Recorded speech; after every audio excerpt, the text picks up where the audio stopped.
Hi, welcome back everyone to Shellie Live. I am your host, Shellie Carter, and our guest today is Karina Espinoza. Welcome, Karina, back to the show. This is segment number 2. Woohoo! Thank you so much, Shellie. This is exciting. You're welcome. Holistic dwellings, who would have thought? So, today's segment, we're going to be covering home shopping. Home shopping, like home shopping or shopping for your home, and all of what's involved in that. So, what that conjures up for me is one of my favorite singing artists is Luther Vandross. And one of the songs I play often is his song, A House is Not a Home. Yeah, and people do say, okay, Shellie, don't give up your day job. But, one of the things we were talking about is what really makes a house a home. So, so there's a house, and then there's what makes it a home. And I guess everybody has different feelings or context for what home is to them. And so, Karina, what would you have to say about that? What's in your opinion for you? What makes your house a home? Well, in my opinion, I believe that a home it has some type of emotional you're going to have some type of emotional attachment to it, right? So whether the land that you're living in is very valuable, there's a sense of community, or you're just building a family, right? So Mhm. I feel that that's what really makes a house a home, is a place where you're going to create instead of just live there and groom and just go on your day. So I believe that that's basically the difference in my perspective. Mhm. Everybody has a different perspective in that, but that's what I believe. Yeah. Yeah, because What to, about to you, me, Kelly? well, Karina, I'm glad you asked. So for me, when I look at a house or a building is really just a structure for a dwelling place. And and so when I think of a house being a home, it doesn't necessarily have to be a house to me. It could be I feel at home maybe in a certain part of the world. I could be even at a hotel in a certain part of the world, and it may feel more at home for me than it does even in my own home. And part of that could be because I'm not home a whole lot. And so when I look at what makes a house a home is it inviting? Is it warming? Is it a place you really want to stay at and entertain people and share in food and cooking and maybe crafts or things that would be fun or relaxing, enjoying a movie, fireplace? That would be it for Mhm. me. So for me, that's what a home would be like. Something that a place that would be inviting, whether it's a condo, a townhouse. The structure so much doesn't matter. Although what I find not my favorite thing to do is actually looking for a home. I may be excited about what I'm looking for, but the actual process of going from home to home to home for me can be Mhm. very exhausting. Mhm. Well, that's basically what we're going to talk about today, right? It's the home buying process. And so I believe Ah! that as an agent, as an agent, I believe that this is probably the fun part of the whole process, because now you're pre-approved, you're already turned in all your documents, and now we're Yeah, shopping basically. So yeah, so number one, like you mentioned, or you already have a vision as to what you're looking for, right? To you is yeah. you're looking for something that is going to call in your energy, right? I think that's what it Yeah. is, because Okay, so in for my me, my experience. number one is it has to have a fantastic kitchen because when I have family or friends over, I love guess what? Everybody's in the kitchen. So that's my number one. So that's one of the features that you're looking for, which is your kitchen. Anything Yeah. else, Shelly, that you're looking for in a property? Well, of course, the master suite has to be pretty spectacular. That's exciting. Okay. So now we have a couple of, some information as to what it is that you're looking for. So when we're out there actively looking for a property, and let's say, for example, we went to see a couple of properties and you're like, you know what, Karina, this is the one. Perfect. So now what's the next step, Shelly? The next step is actually writing a contract, right? Submitting in a contract and then Well, having didn't we do that? Didn't we find my kitchen and my master suite? Congratulations, Shelly. There you go. So now what's going? Woohoo! So now that we found your property, we're going into Yes. the inspection section of it. So inspection and an attorney review, which usually lasts within 5 business days. So let's say let's fast forward to after inspection. Guess what, Shelly? Guess what happened during your inspection? I'm almost afraid to find out, but I'm excited too. So what happened, Karina? Well, in the attic, Should I be scared? maybe a little bit, but it's okay. It's nothing that we can't take care of. Okay. So what we found in the attic was actually a couple of raccoons up there. So a What? family raccoon. Oh Yep. no. So the inspector did give information as far as to how they thought that those raccoons got up there. So because the property is closer to a forest preserve, they climbed up the tree and up to your attic. So Great. nothing really that you should be heavily worried about, because what we could do is just negotiate on those terms and have a pest control come out and take get rid of the raccoons. And number two, What guess what what happened? if some of those things have died up there? Then what do you do?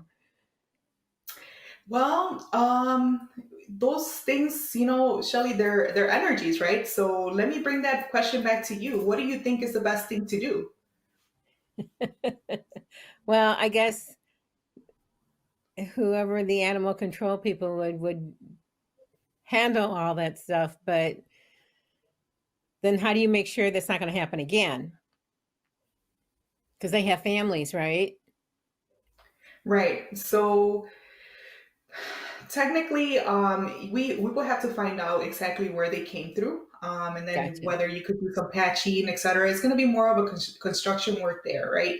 I But got really, you. my question would be, if those things did pass away, what would you consider to do energetically to the property, or what would you recommend? Oh, I would get out my rattle, I would get out my sage, I would get out my oils, and actually what I would do once the house got cleared is I would come in and do a house blessing and cleansing to clear anything that was stuck in the house, anything that might have died in the house, to clear all those energies out. And I would look at the land too to see, was the land built on a burial ground that maybe wasn't handled properly, or maybe it's sacred Indian ground. Those things need to be handled in a specific way.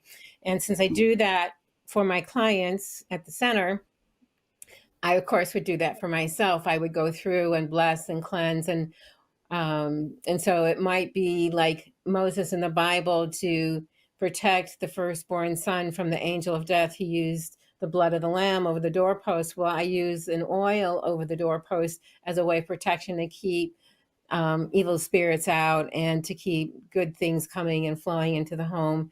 And I will use sage and prayer as I'm going through. And then I think, what is the intention I want to set for my home? And how do I want people to feel when they come in? And so then I will speak and proclaim and declare those things, whether it's love and peace and community. I speak that into the space as I walk through each of the rooms. And then I'll take, because, I love the smell of sweetgrass. So sweetgrass is like bringing sweetness back into life. So I'll use sweetgrass as the last thing I do into the space. That brings an amazing, beautiful gentleness and sweetness to because sage can be like an astringent in terms of, it's like going into the surgical room where they scrub everything down and it's so sterile.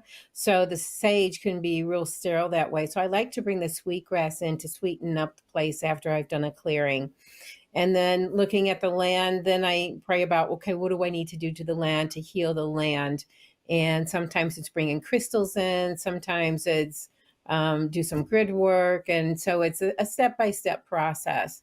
And then one of the cool things I love to do when I'm moving from one location to whatever is next is when I'm moving, I clear my energy out of that space, and I'll write the new people that are coming in a little note, and I'll put a bottle of wine either on the counter in the refrigerator with the card and the note as a blessing to them as they move into that space, which has always been really cool for me to do. Just kind of like blessing it and thanking it for the goodness it's offered me, the joy, the peace, the love, and then I move on to what's next.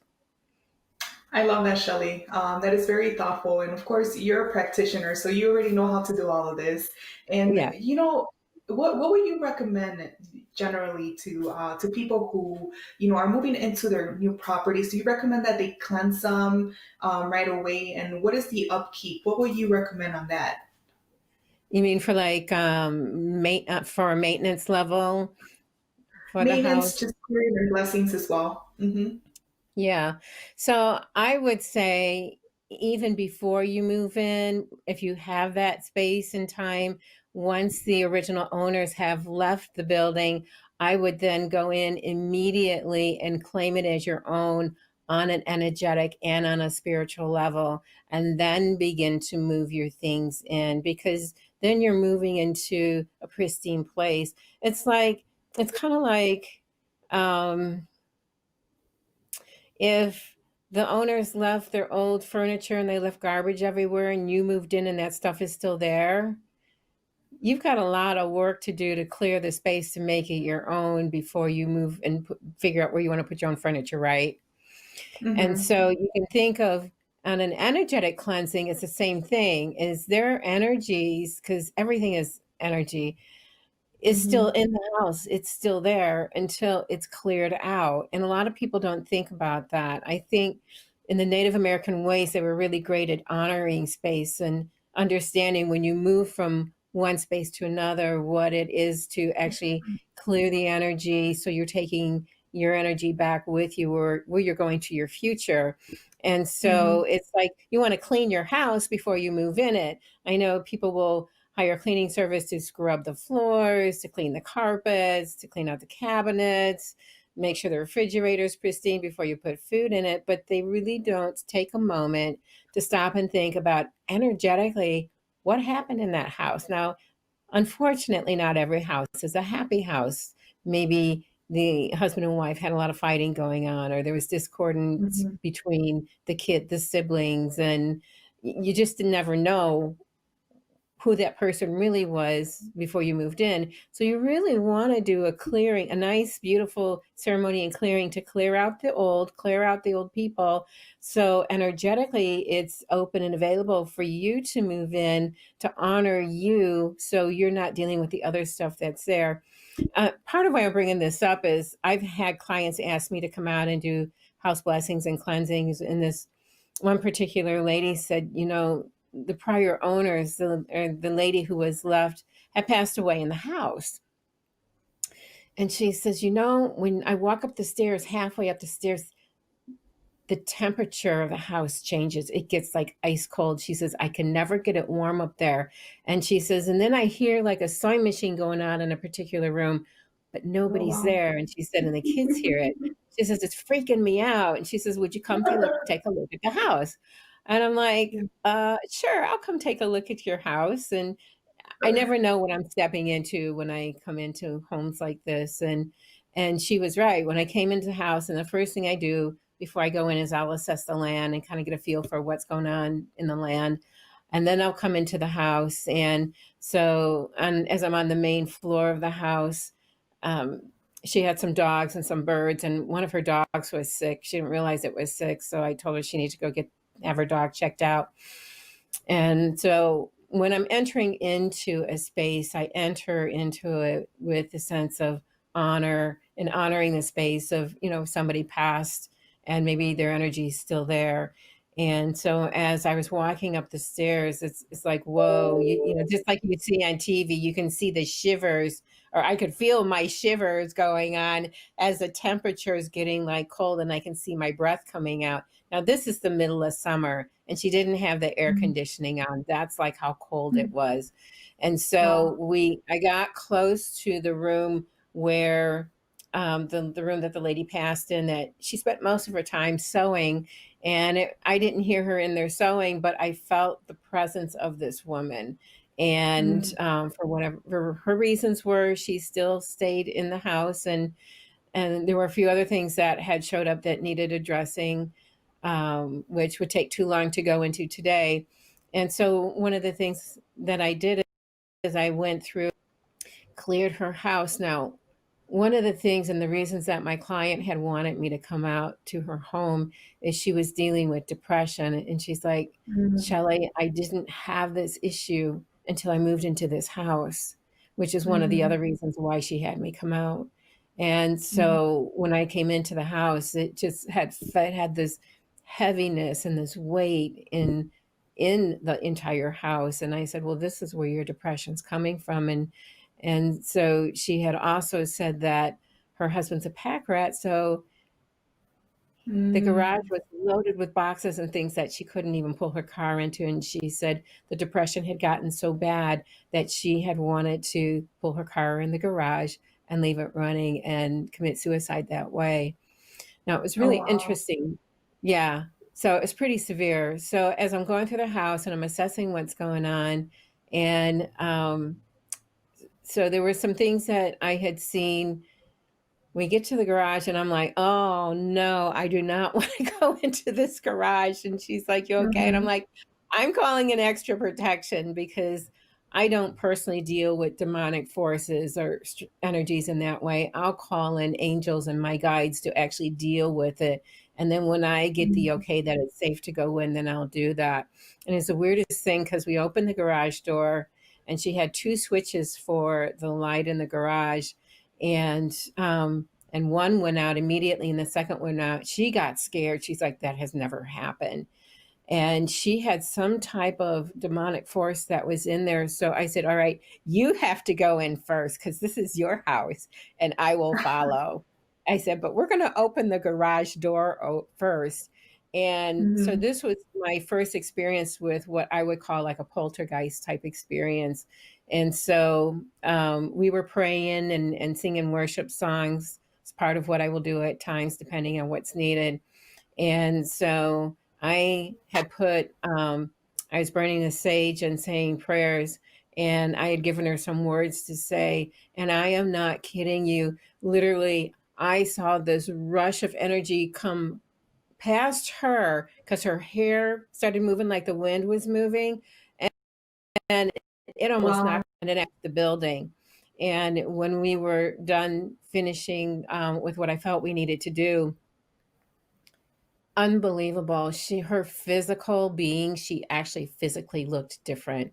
And she's like, Shellie, whatever that thing was, she said, I actually felt it leave from my body and leave out the garage door. Mhm, And so I always do a follow up with people after I do a house blessing or cleansing. And she would actually come in for a Reiki session after that. And she's like, Shellie, she says, I feel like a different person. And she looked different. She no longer was mhm, dealing with the depression.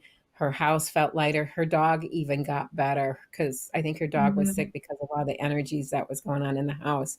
So just I have story after story I could share with you, but that was one where it's like she moved to a house. She knew that someone passed in the house. And I look at that. It's why it's so important to do a house blessing and a cleansing with somebody who really knows what they're doing.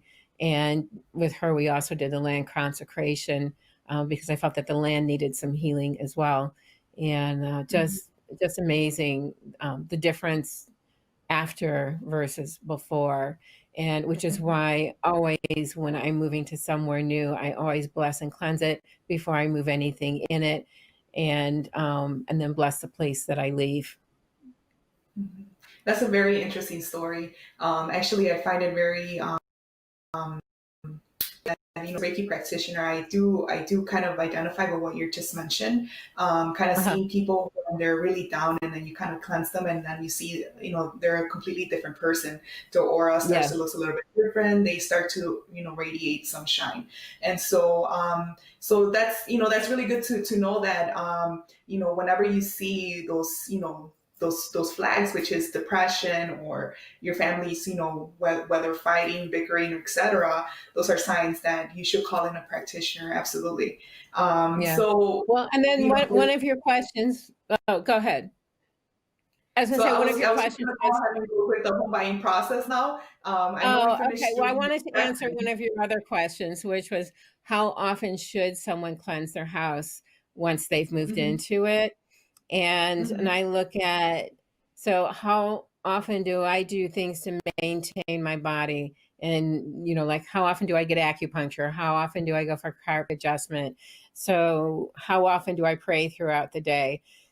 And so what I'm looking for in terms of how often should I clear and bless my house, for some people it might be monthly. If you're finding that if you have kids in the house, or you and your spouse are, or your significant partner, you're finding there's more arguments or there's more tension between the family unit, that might be a good time to cleanse the house yourself or sage. And if things are still going on, bring somebody out to find out what are some of the core issues that are going on within the house itself. Because Hmm. one of the things is, a lot of us know, is everything is made up of energy. And Hmm. sometimes when you're at work or you're out in public, you never know who you're going to meet or who wants to shake your hand or who's going to touch you or hug you.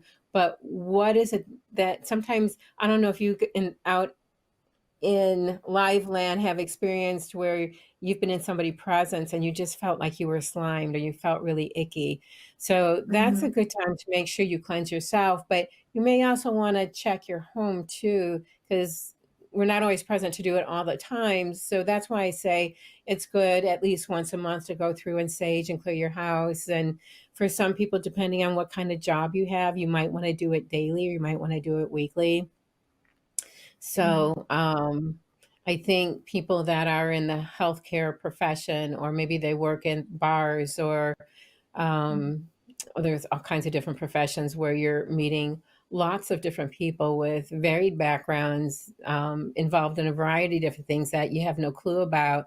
And just pay attention to your body, and what your body's saying is like, okay, is this mine? And I'm just feeling sad because something happened today, or is this somebody else's that I'm picking Hmm. up on that's having me feel sad or having me feel weighed down or irritated or agitated? And so it's like really asking yourselves those questions. And then I find for myself, depending on how I feel, sometimes I'm clearing my home on a weekly basis.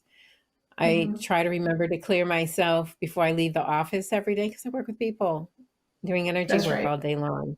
So That's you true. always want to make sure you prepare yourself before you work on them, but then there's the clearing and the preparation after you've worked on them, so you're not carrying their burdens home with you, so to speak. Hmm. Does that answer your That's question? Yes, that answers my question. Just because being an empath, we could pick up on energies quickly, right? So Yeah. there's it's not an issue for us to sort of know when that situation is happening, but to the to a normal person, it's like what are the flags that they need to watch out for, but especially how often, because that's very important, because it does make a difference. It definitely does make a difference. So thank you so much for that, Shellie. Yeah. One other thing I do want to add in, and one of the questions I get a lot of is, well, can't I just clear myself? Mm-hmm. And I get that question actually daily. And my response back to that is, does a surgeon do surgery on himself? Mm-hmm. That's a good one. And so, it's like we only know what we know in our own scope of what we can see. And then there's everything else. And so I recommend that people come in for a tune up, unless they're dealing with something more acute, that they come up in for a tune up at least once a month, because we can only see what we can see. And as we take on other people's energies, then the field gets clouded. And so to help keep health and balance in homeostasis, it's important Mm-hmm. to have, a Reiki session, acupuncture session, healing touch, shamanic session, whatever resonates with you, to have that type of work done on a regular basis to keep yourself balanced and clear and happy and healthy. And, and life happens. It's like my father passed away, and it's been about a few weeks now. And my saving grace has been that I see people for acupuncture, and I have my friends that I talk to, and I get my chiropractic adjustments, and I'm getting them a little more frequently than I normally would because I feel I need that extra support. So it's really listening to your body and what is your body telling you that it needs versus saying, I'll deal with this later, and then later doesn't come. Yeah, those are great points. I definitely do agree with all of that, and those, just so that people are aware of all of that. But Shellie, now that we cleanse the house and everything, I want to take you to the And the final steps raccoons of. are gone. Huh? And the raccoons are gone. The raccoons are finally gone. Okay, so we negotiated the raccoons out. The repairs have been completed in the house, and so now the very last two steps will be the appraisal, right? So as far as the appraisal, that's kind of closer to the end, and then the lender comes in at the end as well, and that's when you finally get the clear to close.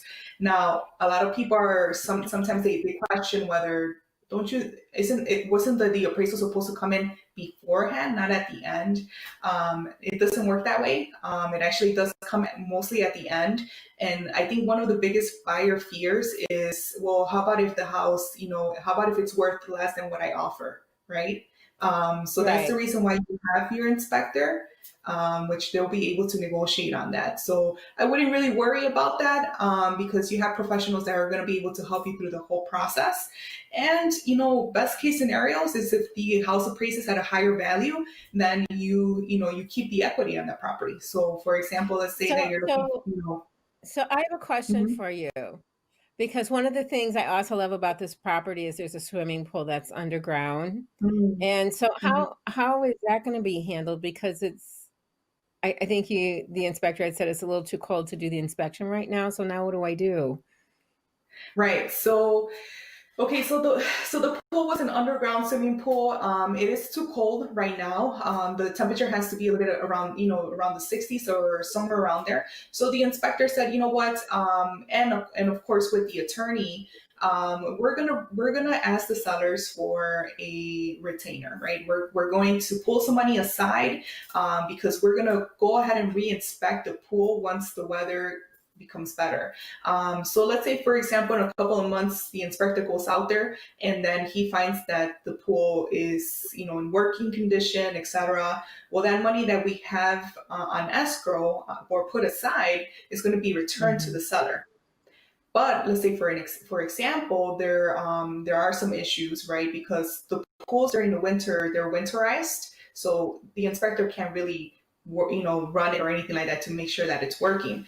But let's say, for example, there was a crack in the pool that is, and water is leaking, or some pipes were burst during the winter. Now you have that money, which is put Mhm. aside, a significant amount of money in order for you to make those appropriate repairs.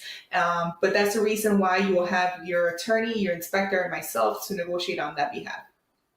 Okay. Okay. Awesome. Hmm. Okay. Any last words? Well, no. Basically, after that, we basically close on the house, and then congratulations, Shellie, you're a homeowner. Woohoo! A chair is still a chair, even when no one's sitting there. But a chair is not a house, and a house is not a home when there's no one there to hold you tight. I love Luther Vandross. That's one of my favorite songs Bravo. because I think I think it really speaks to the difference between a house and home, and having people you care about with you. So, Karina, thank you for today, and for helping me find my home. Our next segment is going to be live in the Nature Sunshine Elevate Conference. So stay tuned for next Thursday. And we will be, one of the things we'll be talking about is some of the new products that are coming out. And then we'll resume with our last segment, which is the listing process, showing do's and don'ts. And so we'll see what gets conjured up from there.